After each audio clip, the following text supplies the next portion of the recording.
Welcome to the Phoenix Prosperity Podcast, where wealth meets legacy. Join your host, Tim Fergestad, as we explore the journeys of Phoenix's finest to success and beyond.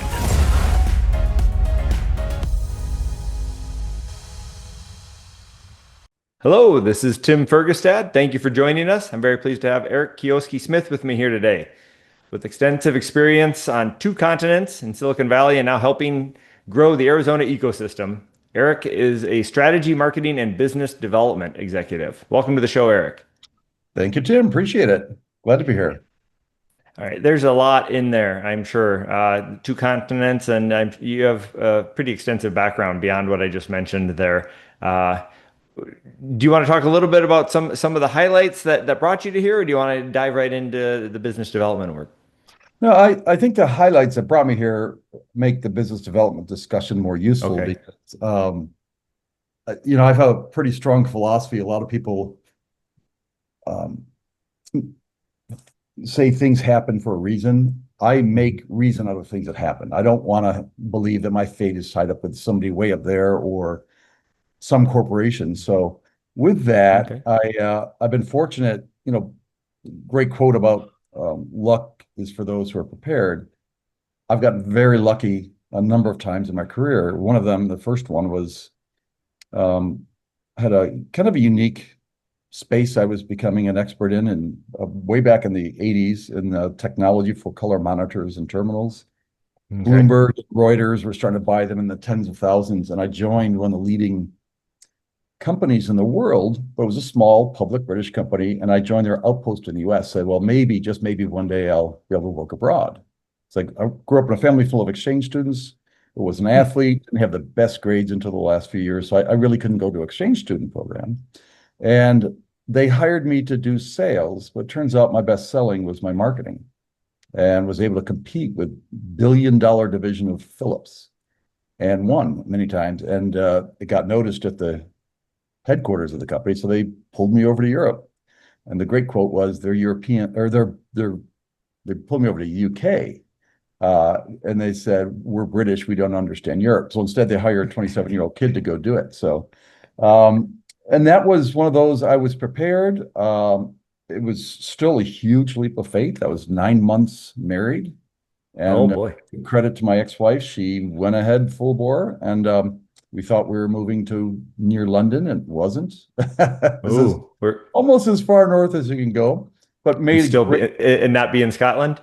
Yeah, we were closer to Edinburgh than we were to London, but okay. Loved it and learned a ton. Saw a whole different side of the culture.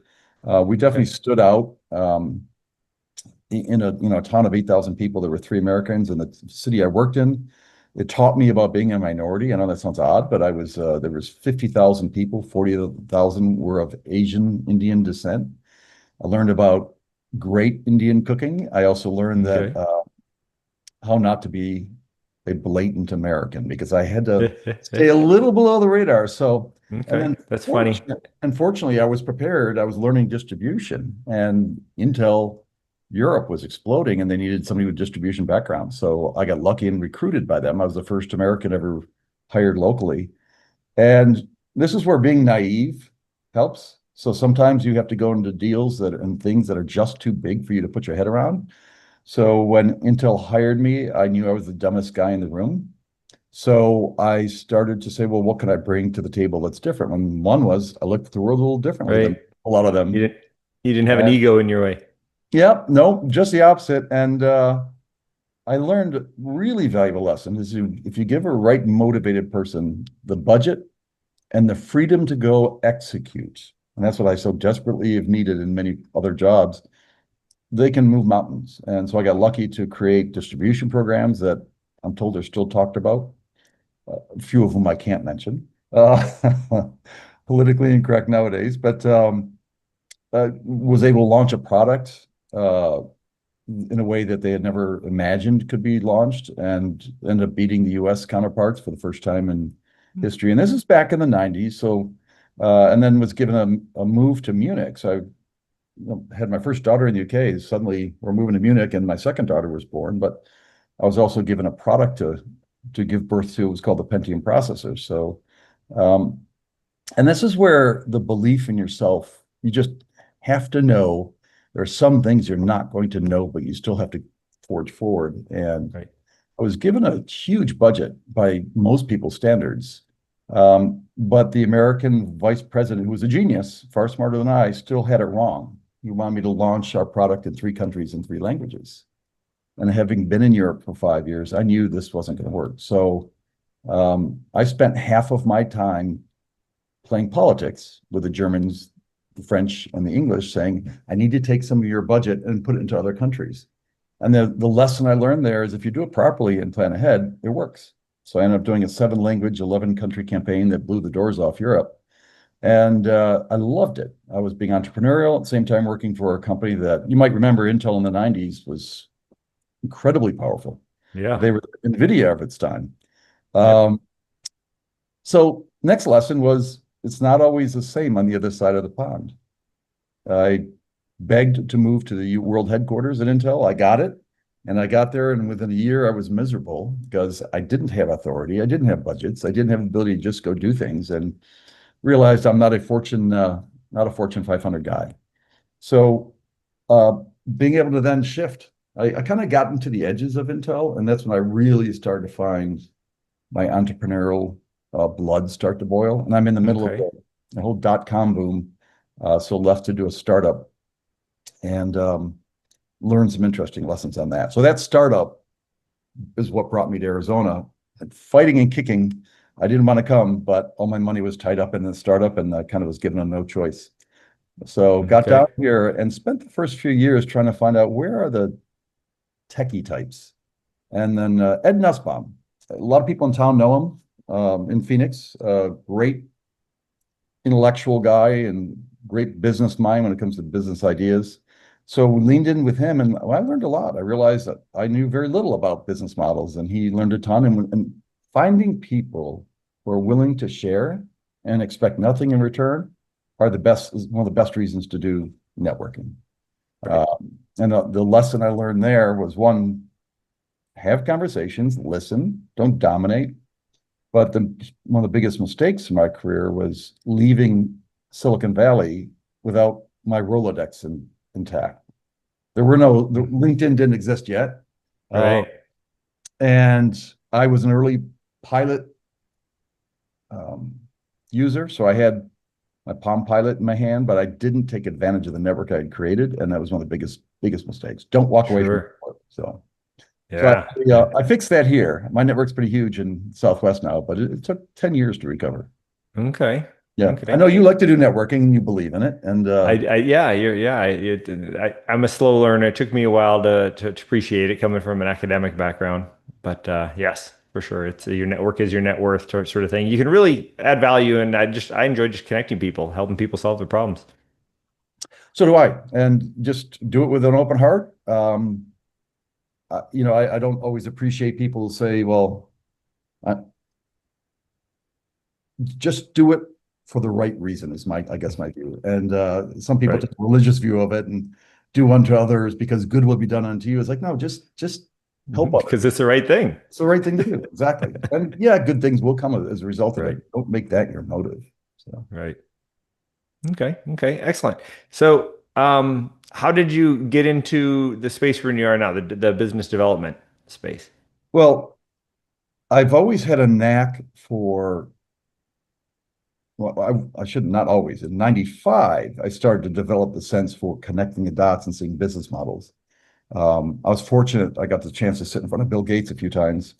Didn't speak with him, but Intel was the hot marketing team in the world, and he and Andy Grove would visit together every 3 months. And I realized I can never be as smart as him. I can never have the power he has, but I can at least have something I can do as good as him. And that was his advice to everybody in the room. Look at businesses and think of how they do business every day and what are they doing wrong.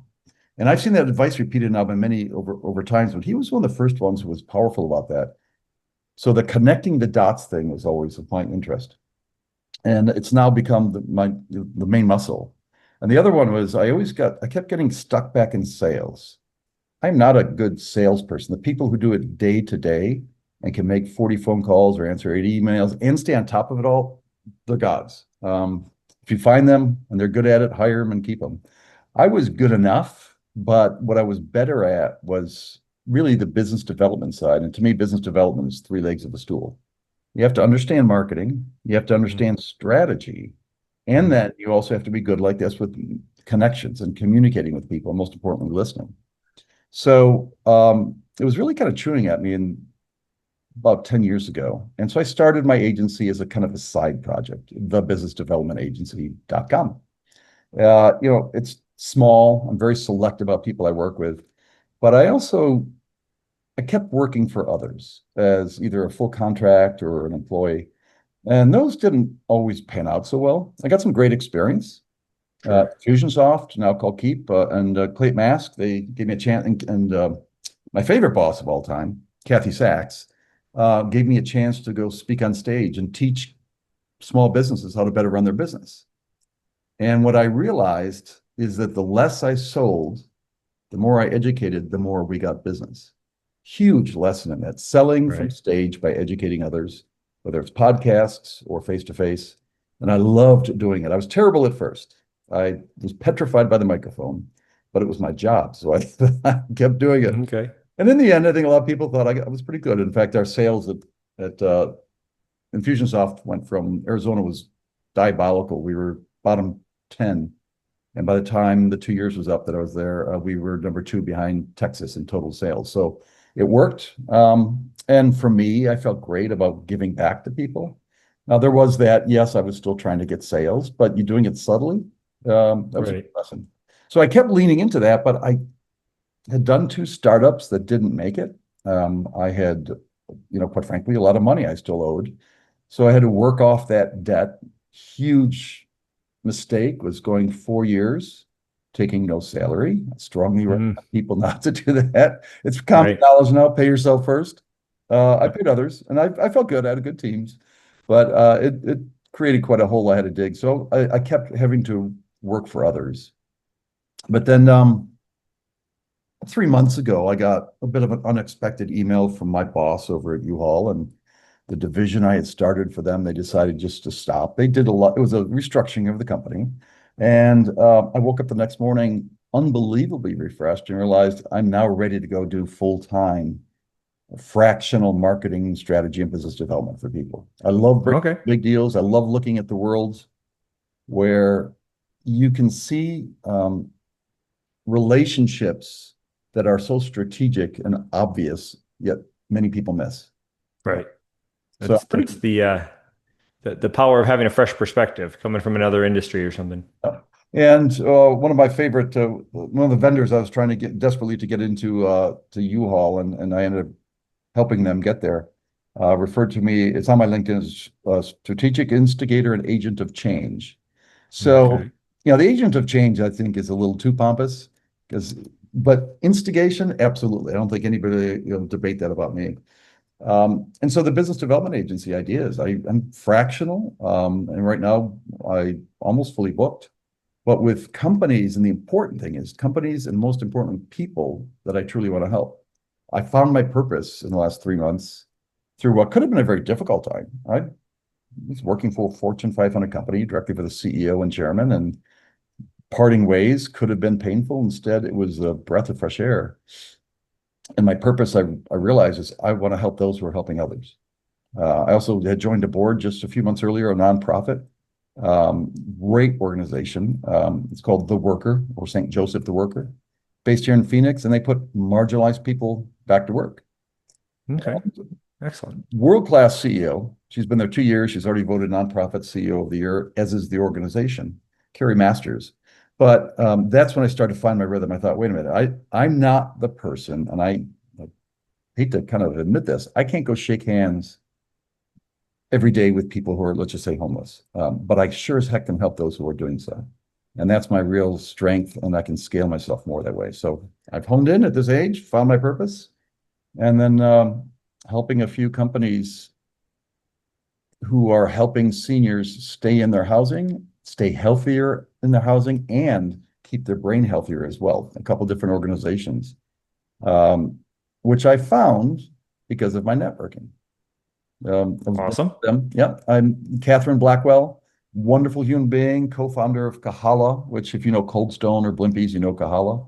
One of the largest female franchisers in the country. And now she's totally gone the other direction and said she's out doing health work, kind of in a similar path that I am. Okay. Very strategic, but it was networking and working with her over time. And suddenly two opportunities that otherwise I would have had no clue about show up at my door. So, Okay. Excellent. yeah. Can we emphasize networking enough? Right. Right. It doesn't Never mean know. going out and having drinks every night. It does mean going to purposeful events, spending time listening to people, reaching out on LinkedIn. Right. Listening to their problems, trying to figure out what they need. Yeah, and if you can't, that's fine too.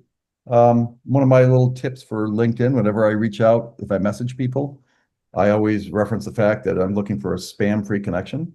It's kind of giving them up front. I'm not going to just start sending them stuff, nor do I expect to get stuff in return. Now, that doesn't always work, but I'm okay with that. I just delete it. Right. Yeah, so you can build your network in many ways. You have to find your path. I found mine through events, speaking, and LinkedIn. A lot of different paths to go. Right. Well, there's a lot of gold there. Thanks, Eric. 'Cause, particularly what I've found more recently is educating. I find it rewarding, right? I like to teach and help people, but that seems to be the best way for them to I don't know what the term is, to come to terms themselves and get comfortable with me, right? Because you're just leading with value and sincerely trying to help them, Yeah. and that goes a long way. I mean, people want to deal with people, and they want to deal with people that they are at least comfortable with, let alone Right. love. And yeah, I actually believe there's going to be a resurgence in trade shows. A lot of people are going to say strongly otherwise, but I think the more we do digital work and digital connections, the more we actually need face-to-face. In fact, Right. one of the companies I'm supporting, Brain Savers, is Dr. Paul Bendine. He's a clinical professor of neurology from U of A, I believe. It's his passion project. Just came out in the New York Times 2 days ago that socialization is one of the most important ways to stave off brain issues. Not just Alzheimer's and dementia, but even memory loss. So yeah, we should keep that in mind that COVID isolated us, but it taught us how to Zoom. And that to me, I think has been a huge benefit. But getting out in public, whether it's one-on-one or one-on-many, it's great for many reasons, networking, but also keeping your sanity and your brain cells working. Right. Yeah, that's an interesting aspect you touched on as well. A lot of that was sort of discussed in like the blue zone work, right? I mean, for our listeners who may not know, it's the studies that showed they went to where the was it 6 different locations where there was perhaps the most centenarians or the oldest, healthiest living people, and looking at all the commonalities between them, and it was diet and exercise, but the social aspect, community was a big part of it as well.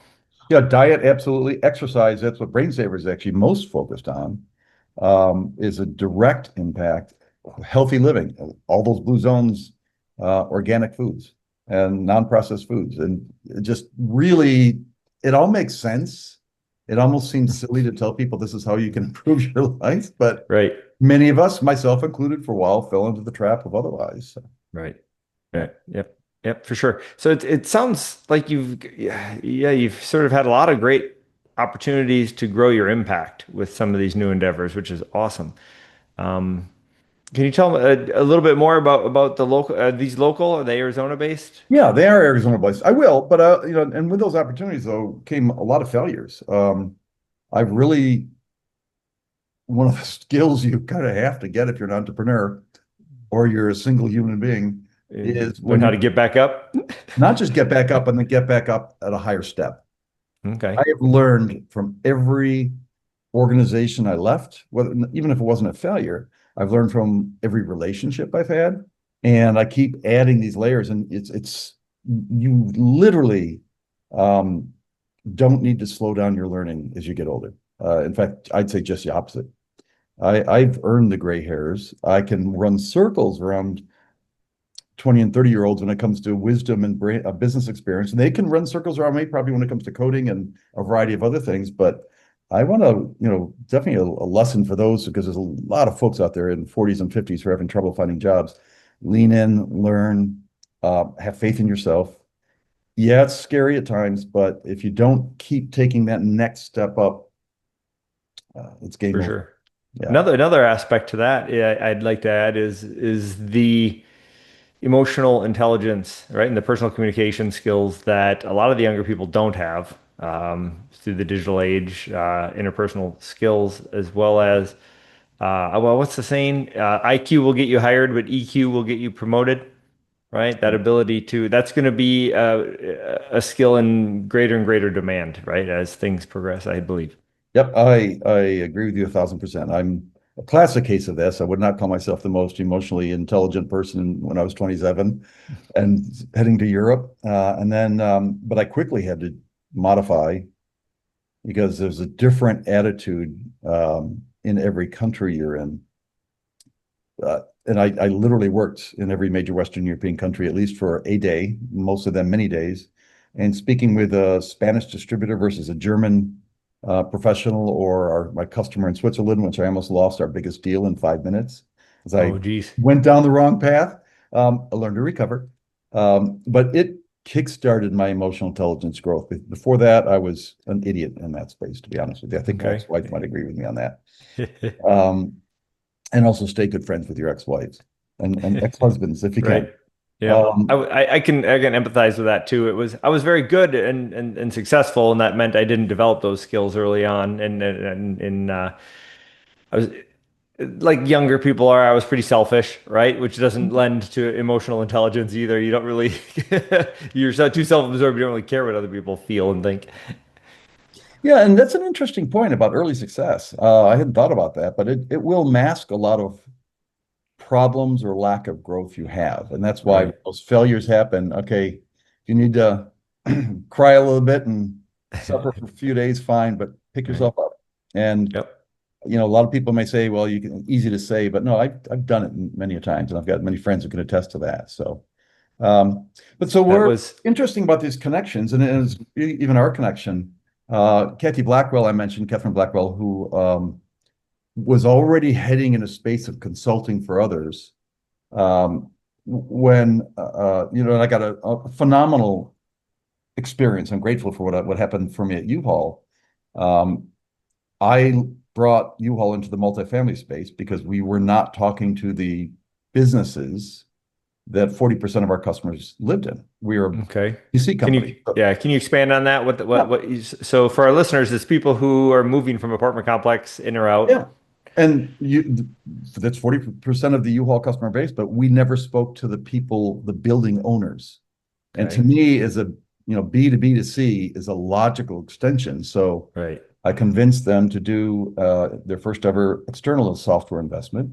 And we got embedded inside about 1,500 apartment communities. And this is public data. I have to be very careful. That the software we invested in was an onboarding, offboarding company, brilliant company called moved.com.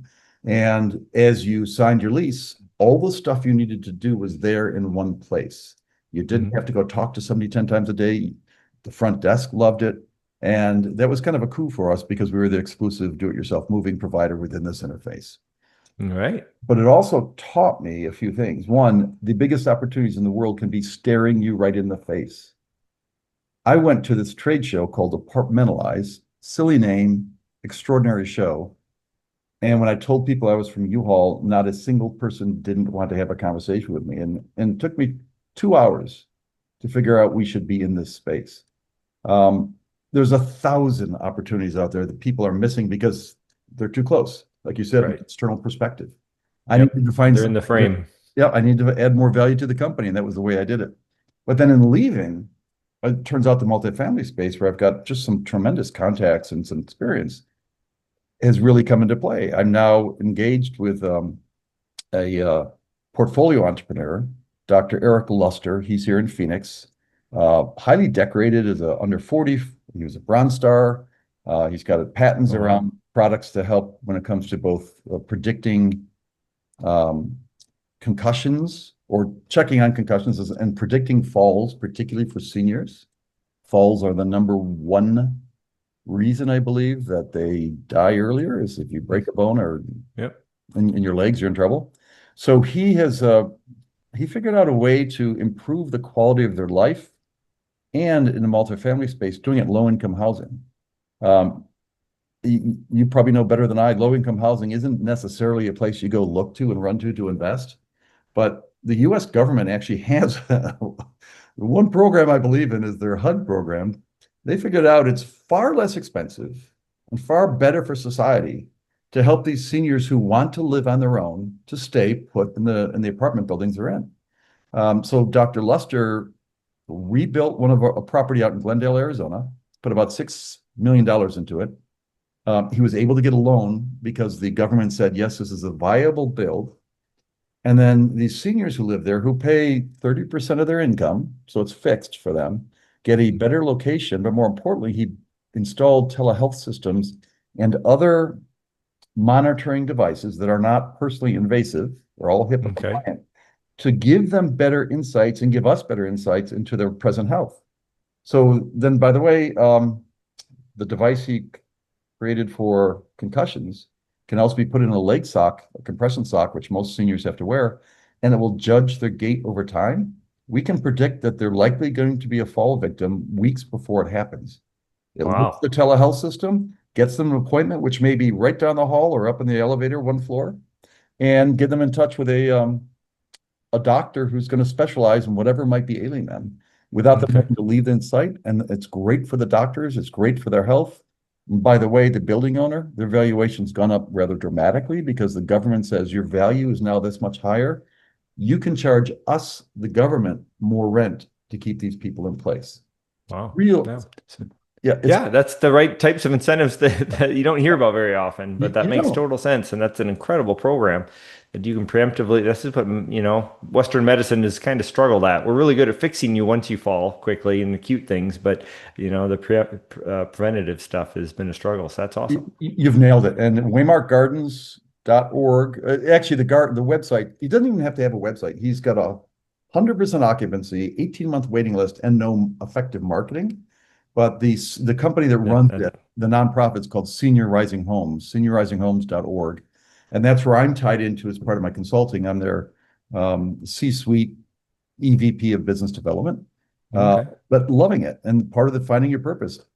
My parents are rather old, able to take care of themselves with in-house support at their house. My dad was lucky early on in his career, so he was able to leave Xerox when Xerox was still the Intel of its time, or NVIDIA. Okay. So he's, better off than most seniors, but still watching their struggle. And they both had falls in the last 2 years. And you could see them, it is draining on them. It's also draining on my sisters because they live close. So what I'm giving, I can't go help my parents, but I can help hundreds and thousands of seniors by helping people like Dr. Luster or Dr. Bendine, who's the one who did Brain Saver. And that's just, when you find those people who say it's not work when you're really loving it, I finally fell into that space. Oh, excellent. Yeah. That's great. Took me a few decades, but okay. I have some questions here. I'd like to hear about one of your biggest challenges you've had to overcome in your career. Sounds like you already mentioned a couple of good ones. Yeah, but there's a lot more personal organization and execution. To be on 5, 6, 7 days a week and constantly executing when in fact your love is the strategy side and the marketing side, that's probably been my biggest challenge. I have to be motivated to stay on it for months and years at a time. And when I haven't, it's shun. So you have to find games and ways to do that and stay organized. In fact, this morning, I spent some time with one of my buddies at ChatGPT. And I did a prompt about, it's a professional executive coach, all about organization and managing your complicated, between the software you use, the hundreds of tabs we have open on our many browsers that are open, right, and our iPhone. And it gave me some great advice how to go do it. I will say the best so overcoming the inertia caused by way too many things going on. That's been my, and then staying organized once you try to when you do overcome it. That's been tough.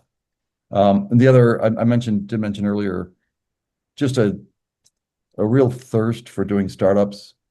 My first real startup, I did an agency, I think about around 2000, 2001, after I moved here, but I wasn't really fully into it. I ended up letting my client hire me. But then I did a startup that many people in Phoenix might remember. It's called Swag. Oh yeah, always check the Urban Dictionary before you take a name. Uh, Oh no. it was supposed to be a swag giveaway site, and it was. But I didn't understand that the business model of giving away stuff didn't mean you didn't hire a sales force. I just thought companies would come to us. This was the pre-influencer world. I was early on in that. Okay. So then I had to shut that down. And then the next day I opened up Diner's Passport, which is the world's first frequent diners program for anywhere you dine out. That one I loved. That one was taking off. And while I had the right business model, what I didn't do is go live and breathe inside the restaurants and really get their insight and their advice before I built something. I built it, Ah, showed it. Now and with AI, there's no excuse not to create at least a viable prototype, even if it's in a slide deck. You know, good pictures and a story and 10 minutes with your prospect market will save you hundreds of thousands of dollars. okay. So that was the tough lesson. So Okay. and Wow. well, and I've also carved out then with my clients, I said Fridays is mine. I'll work Monday through Thursday, occasional weekends, but I'm reviving the ideas around Diner's Passport, but with a quite an interesting twist. And I've held back my developers just raring to go, but I will not let them write any code yet because I still haven't had enough conversations with these restaurants. My idea is a great idea, but I want them to say it's their idea and they're willing to pay for it. So we'll see. Yeah, Okay. it's Okay. that networking listening. Yep. Very good. Very good. Okay. As we wrapping up the interview, Eric, do you have any exciting plans or initiatives coming up in the second half of 2025? Honestly, right now it's focused like heck on the seniors space and helping those Okay. clients. I've got a third client coming on shortly it's around skincare, like wound care, which is Okay. the second leading cause of death for seniors. So he's got a phenomenal product that'll help increase the viability of the wounds that are being taken care of. And to be blunt, I've got a 3-year plan. I decided to go ahead and put it out on LinkedIn a week or two ago, which by the way, with my last name, anybody can find me. Feel free to connect. There's only one of me in the world. The joke on that is don't drink with a priest right before you get married, otherwise your name may be different. But I had set this goal 15 years ago when Twitter came out. I will own a tropical island with the best beach bar in the world, and the word happy hour means free. And the only reason I didn't have music in there is because Twitter only allowed you 144 characters. So that's been my mantra. It's gotten me in a lot of Okay. trouble. But that's my 3-year plan. And it doesn't mean I leave here totally. I won't walk away from my clients, but I will, and whether it's the island the bar is on or the bar is looking out at the island, I definitely have a love for warm water, mountains, and palm trees. So somewhere that's gonna, Awesome. yeah. Awesome. That all sounds great. I love that stuff. Okay. Well, we'll have you come down and do a podcast from there. Oh, heck yeah. Heck yeah. I have some friends who sail around there in the Caribbean anyway. Regularly. I've been down there sailing a few times and scuba diving and stuff, but love that area myself. That's one of my happy places for sure. Well, I've got a grandson living in South Carolina, so my draw is, well, Caribbean would be great because it's probably closer, but I also Belize, Costa Rica, and possibly Panama are also on the list. So, Okay. but I've got 3 years to do that, and I've got a lot of work to do in the meantime, and Sure. doing some other investments, some small investments in sports startup and fun stuff like that. Okay. Yeah. Excellent. Excellent. You mentioned the senior endeavors.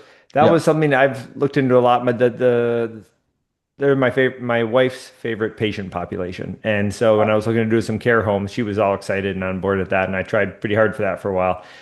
It didn't never really played out. I have friends who do it, who run different types of care homes here in the valley. But um, Well, let's chat I, afterwards. Independent senior living are a step above care. they're taking care of themselves in our places. They all have kitchens, but we also have tools in there. So if that fridge doesn't get open for 2 days, we know it and we tell people. If they want to turn on the lights for the TV, they just say we have a HIPAA compliant Alexa. It's all trained around being able to really, quite frankly, even make it. Yeah, why not? That makes total sense. And the lights, the TVs, and then we even have on-site help for other technology problems. So if they have every Wednesday, they can bring their phones or their computers down, and the person will solve those problems. And I don't know about you, but that's got to be one of the biggest issues for seniors is they really get stuck on problems that are not their doing because the phones are still too complicated or they just didn't understand they need to do this. They want to FaceTime with their grandson. We'll take care of that. So there's so many opportunities. And oh, by the way, you can still make money doing it. Right. Do well while doing good. Yep. Excellent. Reflection question for you. What do you wish you knew sooner about wealth and success earlier in your career?